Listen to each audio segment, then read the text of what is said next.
मुंबईत आणि देशात सध्या सर्वत्र नवरात्रोत्सवाची धूम पाहायला मिळते। मी सध्या मुंबईच्या कामाठीपुरा भागात असलेल्या कामाठीपुराची राजमाता देवीच्या दरबारामध्ये आहे आणि या ठिकाणची सगळी दृश्य आपण पाहू शकता। मुंबईच्या कामाठीपुरामधील कामाक्षी देवी म्हणून हिला ओळखलं जातं आणि सध्या ती आकर्षणाचं केंद्र ठरते। कामाठीपुराची राजमाता म्हणूनही ही देवी ओळखली जाते। कामाक्षी देवीचं येल्लूरला मोठं प्रस्थ आहे। ज्यांना तिथे दर्शन घेणं शक्य होत नाही ते इथे येऊन दर्शन घेतात। वरांगणेच्या दारातील माती मिसळून देवीची मूर्ती तयार केली जाते आणि त्यामुळे कामाठीपुरातील या देवीला अनन्यसाधारण महत्त्व आहे।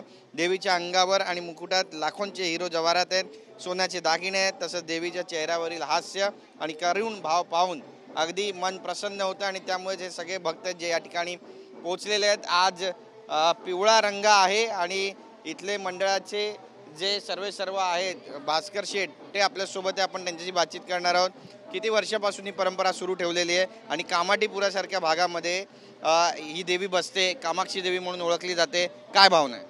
भावना अशी आहे की कामाक्षी देवी आहे, हे आम्ही पुरे मंडळ 48वा वर्ष चालू आहे आणि हे पुरे बिल्डिंगचे पदाधिकारी महिला मंडळ हे बनवतात आणि हे पुरे आपली तुम्ही डायमंडचा बघत आहे, हे डायमंड आम्ही स्वतःहून हाताने इन्स्टॉल केलेलं आहे आणि डेकोरेशन बी आम्ही केलेलं आहे। त्यात आमच्या मंडळामध्ये महिलांचा लय मोठा हात राहते या मंडळासाठी। महिला पण आहे, आपण त्यांच्याशी बातचीत करणार आहोत। ताई, काय नाव तुमचं? माझं नाव अश्विनी भारतीय। दर्शन घेतलं तर छानच वाटतंय। जसे आमचे मोठे म्हणजे परंपरा जपत आलेत तशीच आता आम्ही नवीन पिढी पण पुढे ते नेतोय आणि एक आमचं श्रद्धास्थान आहे हे की आरत्या वगैरे गाणं हे म्हणजे भावना सगळ्यांच्याच आमच्या खूप आवडीने आम्ही त्या साजऱ्या करतो। नवरात्रोत्सव कसा साजरा होतो इकडे? एकदम छान।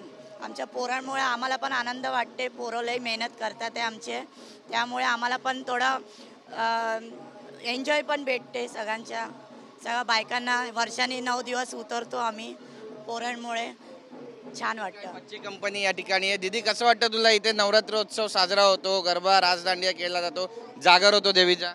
खूप छान वाटतं। रोज खेळणं म्हणजे 12 वाजेपर्यंत खेळून दबून घरी जातो तरी दुसऱ्या दिवशी तीच एक्साइटमेंट असते 9 दिवस। धन्यवाद आमच्याशी बातचीत केल्याबद्दल। तर आपण पाहतोय बघा की इथे आणखी काही पदाधिकारी आहेत। ताई, काय भावना आहेत तुमच्या?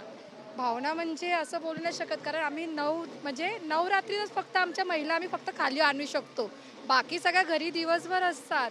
पण जेव्हा 9 दिवस येत्या बायका सगळ्या रेडी म्हणजे त्यांची कामं सोडून पण सुद्धा ती रेडी तयार असतात का आम्हाला हा सण साजरी करायचा आहे। कारण आमचं नवरात्र जसं गणपती जसं नवरात्र याप्रमाणे आम्ही साजरा करतो आणि सगळं म्हणजे असं नाही का फक्त महिलाच येतात, नाही, इथे सगळं जे मुलं पण असतात, मोठी माणसं पण असतात, सगळे मनभावाने सगळ्या गोष्टी करत असतात। म्हणजे असं समजत नाही का हा फक्त हा सण आहे, हा सण नाही, हा आमच्या पंचशीलसाठी खूप मोठा उत्सव आहे। म्हणजे ह्या उत्सवामध्ये आम्ही खूप सगळे सहभागी म्हणजे सगळ्याच गोष्टीत आरती असो किंवा कुठला आता जे काही गोष्टी करतो आम्ही सगळ्या मनाभावाने केल्या जातात। इथं कुणाचं असं हे नसतं।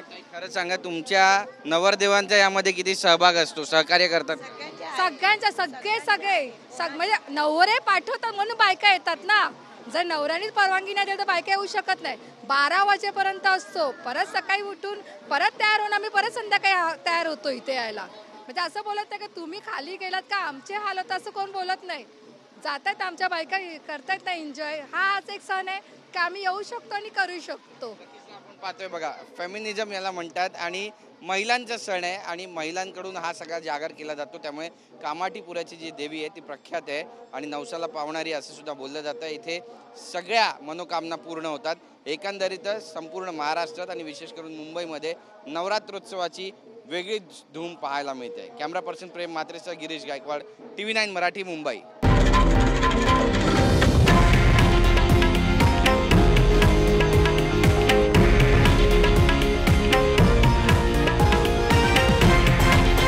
हे आहे देशातील नंबर 1 न्यूज नेटवर्क आणि आपण पाहत आहात TV9 मराठी, एकमेव।